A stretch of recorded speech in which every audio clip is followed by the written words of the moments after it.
We got the next season for Marvel Snap, and it's going to be focused on the Thunderbolts, all revolving around Baron Zemo as your season pass card. Now, like I always do, we're going to break down each card that's going to be released this month and give it a star rating based on how strong I think the card is going to be when it releases. Now, I typically wait for the official announcement. I'm doing this a little bit early because I'm going to be out of town by the time the official announcement happens, but I gotta tell you, I'm pretty confident that these cards are going to maintain the stat lines that you see here in this video and their abilities, because there was a stealthy OTA change to the data mine cards. In particular, 4 cards in this video have received buffs, and the last time that this happened, all the cards stayed true by the time of the official announcement. So I feel confident, I feel comfortable enough doing this video with the star ratings.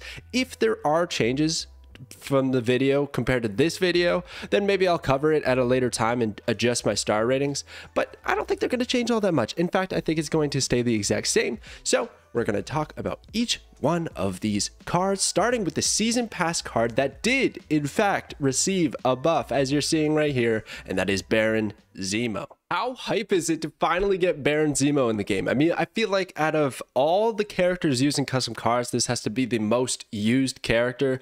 On top of that, I feel like when there's a poll, like which character you want to see joining the game, I've seen Baron Zemo come up a lot. So finally, he is here. And as you notice, got that buff. So used to be a 3/4 in the early data mines and just got a +1 power buff to be a 3/5. Another 3/5 season pass card, which is kind of interesting. I mean, the last one was Black Swan, and then there was Hope Summers, a 3/4. We're getting a lot of 3 drops in the season pass, but they tend to do pretty well. I would say the last 2 have been pretty good. Even Black Swan, maybe on the slightly weaker side, still a pretty strong option. 3/5 is just a good stat line. Feels good to play, even if the effect doesn't do a whole lot. But with Baron Zemo, the effect is pretty strong, I think anyway. So on reveal, recruit the lowest cost card from your opponent's deck to your side of this location. Now the location has to have an available spot. It's going to take 2 spots, Baron Zemo being 1, and the recruited card another. The recruit keyword here, it's nothing special. It's essentially add, but you're taking it from your opponent. So it's like a blend of add and steal, and you got recruit. You're taking it from the opponent's deck, putting it on your side. It is now in your possession, giving power to that location. I imagine, I'm pretty confident that the on reveals are going to occur when the card is recruited, or the ongoing abilities, or whatever ability is going to then be in play and activate once Baron Zemo recruits that card. So if you happen to steal Korg from your opponent's deck, he's going to swan dive over to your side of the location with Baron Zemo and toss a rock into your opponent's deck.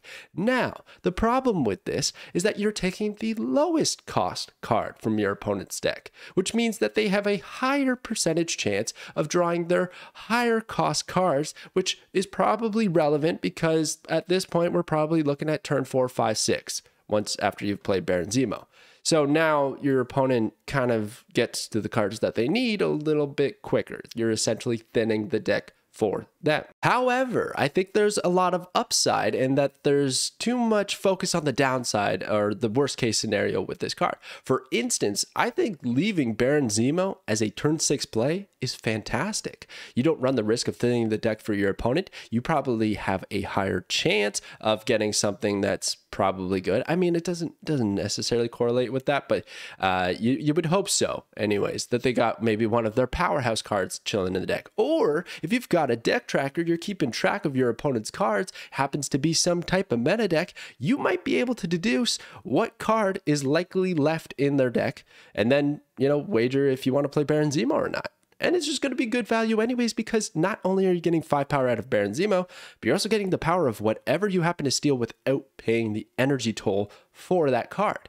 So even if, like at that scenario I was saying, it happens to be a low roll and you get Korg, well, you got 7 power for your 3 energy. Yes, it does take up 2 spots. So that is a bit of an issue, and maybe there's going to be some spacing problems. Maybe there's a non-reveal or ability that's not very synergistic. You could end up pulling the Hood, which gives you -3 power, and that demon in your hand might not matter if you played Baron Zemo on the final turn. Or maybe it's like a destroy card, and then it just like eats up everything else. Like it's a Carnage, which is going to probably net you less power than having anything else.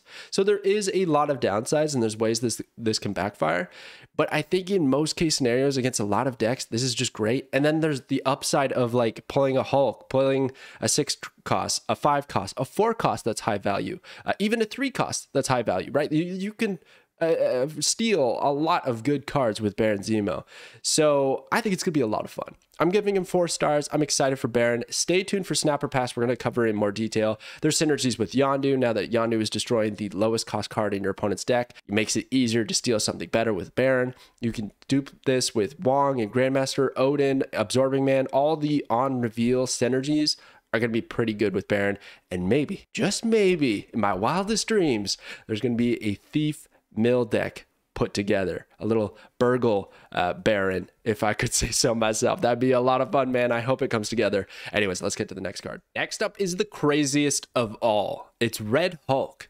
And look at this, everybody. Anyone paying attention to the data mines is going to recognize that Red Hulk received a buff. He's now 11 base power compared to the previous 10 power, which means in just about every situation, like unless your opponent is managing to spend every little ounce of energy that they have, or you just don't happen to draw Red Hulk, this is most likely going to be at minimum a 6/15, and that you can play anywhere. If you think of Giganto, for instance, is a 6/14 that you can only play to the left. So that seems like a huge win for Red Hulk here, just being a good stat dump. And I think this card's going to be amazing. I'm only giving 1 5-star rating to a card per month if there happens to be a card of that caliber. And for me, this month, it's Red Hulk. I'm giving Red Hulk 5 stars. This is the card of the month. This is the card that I'm going to be using my resources for. I'm very excited. It's going to be also the card that's going to be released the first week alongside the season pass card. So big first week in the Thunderbolt season here. But the ability, let's talk about that. So when your opponent ends a turn with unspent energy, +4 power scaling, if in hand or in play. That last line of text is very important because there's going to be a lot of scenarios where you just don't happen to have Hulk in your hand or on the board, that for that matter. You could cheat it out with Jubilee, Lockjaw, these sorts of things. But I will say this. We've seen this ability on Evolved Hulk, and it's worked out a lot. That's a fantastic card. Evolved Hulk is one of the best pieces, one of the best finishers for the high Evo build. So Red Hulk seems like you're getting better scaling with less control, right? Because your opponent essentially has control of how strong your Red Hulk will be. If you're matched up against like a bounce list, and they happen to maximize their, energy per turn ratios and whatnot, well, then you're probably not going to be able to get your Hulk to very high power totals. But even just being a 6/11 is amazing. There's like Scar synergies. There's just a lot going for this guy. Also, Kyera synergy to protect Red Hulk from any destruction. I was even thinking of Wave. Seems like one of the best cards to pair with this because if you play Wave, your opponent, all their cards are going to cost 4. So if you play Wave on turn 4, on turn 5, they're probably going to play one of those 4-cost cards because it was a 6 down to a 4, which leaves 1 point of unspent energy, which gives Red Hulk that buff, and you can play your own Red Hulk. So that just seems like a nice power swing right there. Then there's Sandman. You make it so they can only play 1 card per turn. More than likely, unless they're doing like a mirror match ramp deck, they're probably not going to be able to maximize their energy curve, and your Red Hulk is going to get buffed from there. And then Magic to extend the game, because if you think about it, +4 scaling, 7 turns in a game. Let's say you draw Red Hulk on the first turn, and every single turn your opponent leaves a little bit of energy. I know it's the dream, but we can all dream. You leave a little bit of energy each turn. We're looking at 28 power added to Red Hulk. 7 turns, 4 power per turn, and you end up with a 39 Red Hulk. A 639 doesn't seem too bad. Now does it? You could get Kyera, you could cheat this out, then you Taskmaster. I don't know. Maybe there's some crazy shenanigans. You'd have to have Magic out there. You'd have to hope that they don't play on turn 1 and pretty much every turn after that. It's not going to happen, but that is the absolute insane ceiling that Red Hulk has. And yeah, I just think this card's cracked. I think this is the card to get in this month. So I'm excited for it. Let's get to the next one. Next up is US Agent. A 2/3 just got a buff, was previously a 2/2 and now is a 2/3. Ongoing 4, 5, and 6 cost cards here have -3 power. So I think this is pretty strong, but also pretty boring. It's just inverse of what we've seen with Man-Thing. Man-Thing hitting those 1, 2, 3 cost cards, giving them -2 power. This guy's hitting the big ones with -3. That is a significant, affliction, right? Because if we look at it, and it is reciprocal, it can hit your own 4, 5, and 6 cost cards. But if you do happen to hit one other card on the opposing side of the board, that's essentially a 2/6, right? With that 3 power swing. And then there's, of course, the upside of going to like a 2/9, 2/12, even if there's multiple 4, 5, and 6s. But I think it's going to be a little bit tricky to hit multiples unless you're doing like a junk build where you throw over the Hobgoblin. That's fantastic. -11 there. Or Sentry with the with Annihilus, right? So the Void goes over to the right, you Annihilus it over, and then US Agent can hit the Void because it's a 4 cost. That seems like a pretty decent synergy as well. But I have a hard time like seeing how US Agent would really be worth it in that build. Like, what are you going to cut from that deck to make room for US Agent? And then I don't know how it's going to fit in other decks. I don't think you want to Mystique this. I don't think you want to pair it with Man-Thing because they're going to hit each other with the negative power. You could use Luke Cage, right? That's going to be great so that no matter where US Agent is, you don't have to worry about afflicting yourself, which is nice. But ultimately, I find this a bit of a clunky card for your collection, for splashing into a deck, for spending 6,000 tokens. Now, the Series 5 here, that might change for the announcement video. I don't know, but according to the data mines and all the information that we have, and seemingly the trend with Series releases, seems like every single card is going to be a Series 5 release moving forward. And this is just not a Series 5 card. It's just, to me, it should be a Series 4 release. And I hope by the time the announcement video comes out that it is. And that'd be fantastic. I'd be a little bit happier about this season. But as it stands, not too fired up when it comes to US Agent. Probably the weakest card, despite me giving it 3 stars, because I see the potential. I see like the swing value here. It's real, for sure. But I think it's actually the weakest card of this month, which probably says a lot to the power levels of this entire month. But let's get to the next one. And now we have White Widow. Now, White Widow did not receive a buff. One of the only cards of this month that did not receive a buff. In fact, I think the only one. So White Widow is a 2/2. On reveal, add a Widow's Kiss to your opponent's side of this location. The Widow's Kiss is a 0/0. Ongoing, this has -4 power. Disable this ability if your side of this location is full. Now, I hope by the time the announcement video comes out that they change the text on Widow's Kiss somehow to make it a little bit more clear, because everybody seems to have this card mixed up, and I want to clarify for you right now. And I could be completely wrong, and if I am, fair game, okay? But the way I interpret this card, you are sending the Widow's Kiss over to your opponent's side of the location. If your opponent happens to fill their side of the location, they will disable the Widow's Kiss ability, bringing her back to 0 power.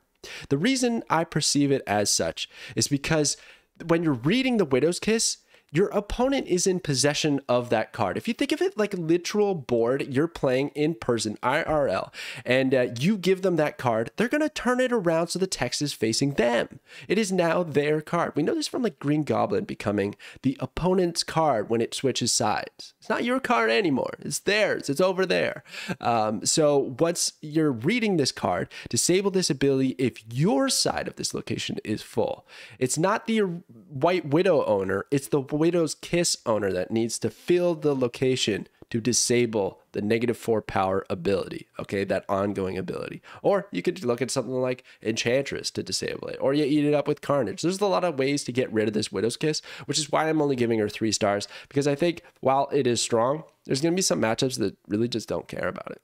It is a little bit of a junk filler, right? You could look at like Cannonball as being a pretty sick synergy, actually, because let's say they do happen to fill up the location.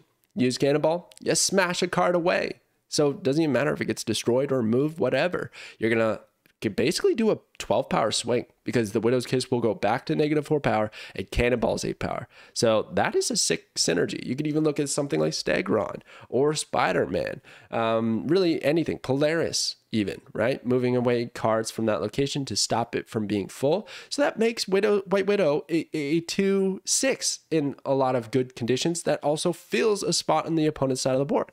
So it's not bad at all. Again, I think this whole month is a very strong month of cards. I just feel like she's a step above US Agent, but still just not in caliber with the other cards, in my opinion. And also from a fun perspective, I love the junk deck, but this one doesn't excite me all that much. But maybe I'm sleeping on it, and that's fair. And maybe I got the text wrong. Who knows? But man, I'm telling you, I'm pretty sure I'm interpreting it correctly, and I'm excited to see what happens in an official video. So and then we've got Red Guardian. So Red Guardian also didn't get a change. I forgot to mention that with White Widow, but Red Guardian is just a 3/3. On reveal, afflict the lowest power enemy card here with -2 power and remove its text. So a very interesting ability. Probably didn't get a buff because that just seems pretty strong. And we do know that Second Dinner is trying to avoid too many cards in the game that remove abilities. It's a bit toxic. It's not too friendly. Looking at the little green guy there named Leech. But anyways, we got Red Guardian joining the game, and it seems pretty strong, man. There's a few cards that come to mind that are just prime targets. Iron Man, for instance, obviously, probably going to be the lowest power card at that respective location, and then you smack it with Red Guardian, and not only does it lose its ability, but also gets -2 power. That just sucks. That's a 5 -2 doing nothing. Another one, Dracula, probably in the discard build, going to have the lowest power on the board. Easy target for Red Guardian, takes it right out, especially if you wait till the final turn with your Red Guardian play. Oh my gosh, that is so nasty. You're going to win the game. It's going to be an 8-cube swinger. So that's where I'm like, man, this card's nasty. This has a lot of potential. Honestly, I think it was my number 2 for being a 5-star card. It just seems very strong.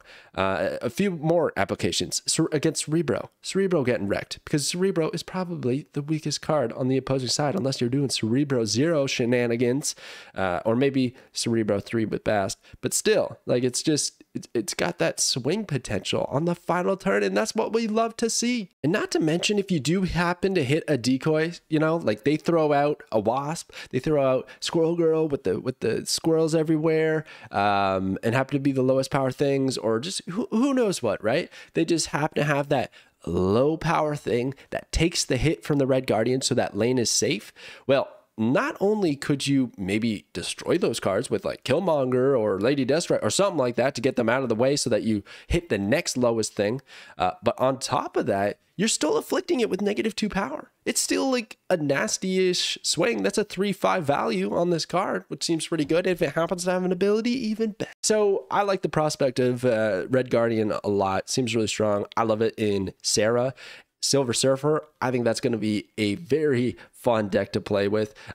We know that Surfer and Sarah pair really well together because you want to play three drops on turn 6, and Sarah allows you to do that. So I could see something like turn 5 Sarah, turn 6 Killmonger, Red Guardian, Silver Surfer. Like, that would be sick. You're probably going to clear out some low power things with Killmonger and then allow Red Guardian to swing a location and Silver Surfer to buff whatever else you've set up throughout the match. So seems really strong. And then there's of course on reveal synergies. Very on reveal month, but you got like Grandmaster, Absorbing Man, even Odin maybe, but you don't want to hit the same lowest power card in the same lane, right? So that Odin and Wong aren't necessarily the best pairs with Red Guardian, but you know, anything that brings the on reveal elsewhere seems pretty good. Seems pretty good. So I'm pretty high on Red Guardian. I think this card's going to be strong and possibly a little bit toxic, a little bit frustrating.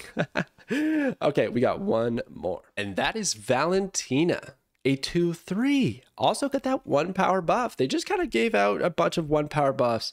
Seems to be a trend, man. They show data mines in a weaker state and then they buff them before they release and then they nerf them later on. I don't know what's up with that trend. It's a bit wacky to me. Obviously a monetization sort of thing, but I don't love it. Anyways, here you got Valentina. 2/3 on reveal, add a random 6 cost card to your hand. Give it -2 cost and -3 power. So it's random. That's a huge issue with this card, right? Because you don't know what you're going to get. But if we look at the 6 cost cards, there's a lot of good ones that don't really care if they lose a bit of power because really you're using it for the ability. I mean, shoot, like Odin would be a good draw, right? Even if he's 5 power, you know, loses that 3 power, he's also just a 4 drop. So it's a 4/5 Odin. That probably pops off in a lot of scenarios. Then you also got, oh, geez, what else? I don't even know. Even Arnim Zola has been like said to be one of the worst. And yeah, that could be bad, but it also could be insane in the right scenario, right? Making copies of 2 cards. Magneto is a huge draw. Even Infinite isn't too bad because you could just literally pass the next turn on turn 3 after playing Valentina on turn 2. Play Infinite on turn 4, which is going to be 17 power. So like, there's a lot of value when it comes to Valentina. I think she's going to be a very good card. I'm giving her 4 stars. She has like this weird way to swing a game that you really can't anticipate. The problem from being the opponent against the Valentina is you just don't know what they got, and it literally could win the game. And that's going to lead you to some really dicey situations going into turn 5 and turn 6. It's going to be really scary. It's kind of like when somebody wins the raft. You're like, okay, they could have whiffed, but I also got to watch out for that insane final turn when they drop a free 6 cost card. And I feel like Valentina has a similar value effect. Now, there's some crazy synergies too. Quinjet, going to discount even further. That 6 drop, not going down to 4, going down to 3, which means if we happen to use Valentina with Wong or Grandmaster or Absorbing Man, you're going to get 2 6 costs. If we got Quinjet out there, they're both going to cost 3, which means on turn 6 we can play both of them, which is just wild. And then if we top that off with Luke Cage on the board, the negative power don't even matter. So I see a lot of upside with Valentina, a lot of good synergies. That's not even, we didn't even start talking about like maybe Loki, maybe Collector, these sorts of things as well. Devil Dino, if you don't want to play the card, keep it in the hand, not too shabby. Yeah, just seems really good. I mean, when I compare this card to Mirage, I feel like I want to play Valentina almost every time. Mirage has this like tempo play where you get good power, good for low cost, and you can continue to play those cards. But geez, I just feel like Valentina is actually going to be a better upside than Mirage in the comparison department. So those are the cards. That's how I feel about them, the star ratings that I'm giving out for this month. But we also have a Datamine Spotlight cash schedule, which I want to share with you, which is completely subject to change. So this is by far the sketchiest Spotlight cash schedule I have ever shared with you guys because they took a lot of this data away from the data miners about a couple of months ago. And now it's finally caught up to us to the point that we just don't really know what the schedule is going to actually look like. To top it off, last month we saw a lot of changes to the cards in certain weeks and the variants in certain weeks, like even leading up to the very week they make a change. So you never really know what's going to happen, which is a bit frustrating because this is like the most important thing to understand, to save your resources for. But I guess they want us to just blow our resources every moment, which is a bit of a bummer. But anyways, based on the release dates for variants in the data mines and certain cards not being showed up in, certain Spotlight caches or just the amount of time that has passed when a card was released, this seems like a fairly accurate Spotlight cash schedule. However, it could be completely wrong. And we just don't know until this season actually finally rolls over and they announce what it's going to look like. So time will tell. Actually, in fact, in the video later today, they might actually show it. But for now, this is what we got to work with. And I think it's pretty awesome. I mean, there's a few cards here that I don't own, which by the way, I was on the Snapchat recently and talking to Alex, and a lot of people are shocked that when I snap or pass in the snap or pass series, when I say pass, that I actually pass on the card. Like what I say in those videos is what I do. I'm like surprised that people thought otherwise. So for instance, I was an idiot, I'll admit it, and I passed on Blob for whatever reasons. I still don't own Blob. I also don't own Nico. I gotta get these cards, man. And they're right there. They haven't shown up in the Spotlight cash schedule yet. So I hope this sticks, but we don't know. We don't know until it officially comes out. Anyways, that's my star ratings. That's the new cards. I hope nothing changes by the announcement video, but who knows? Again, I'm out of town. So the next Snapper Pass video for Baron ZEMO is going to be, I think, Sunday or hopefully Saturday. We will see. We'll see. Stay tuned, everybody. Thank you so much for watching, and I will catch you guys next time.